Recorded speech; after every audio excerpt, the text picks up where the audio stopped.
ICT বিষয়ের এই যে 6D 16 ভিত্তিক হেক্সাডেসিমাল সংখ্যা। তো এই হেক্সাডেসিমাল সংখ্যাটির দশমিক মান কীভাবে নির্ণয় করব লক্ষ্য করি। তো আমরা এখানে এই যে ডি এর মান 13 আমরা এখানে লিখে রাখলাম, ডি এর দশমিক মান 13। 6কে এবং ডিকে দুইটাকে আমরা 16 দ্বারা গুণ করব।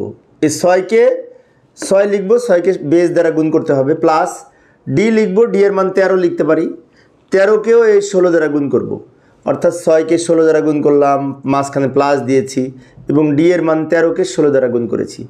এবার প্রত্যেকটা 16-র উপরে পাওয়ার লিখবো, এদিক থেকে এদিকে। এই 16-র উপরে পাওয়ার হিসেবে 0, এটির উপরে 1। এবার আমরা সরল করব, এটাকে পাওয়ার করলে 16 হয়, 6 16 96, প্লাস এটাকে পাওয়ার 0 করলে 1 হয়, 1কে 13 দিয়ে গুণ করলে 13 1 13, 96 আর 13 যোগ করলে 109 হয়। তো 109 সংখ্যাটি দশমিক সংখ্যা, তাই আমরা এখানে এই দশমিক সংখ্যার ভিত্তি হিসাবে ব্র্যাকেট দিয়ে 10 লিখব।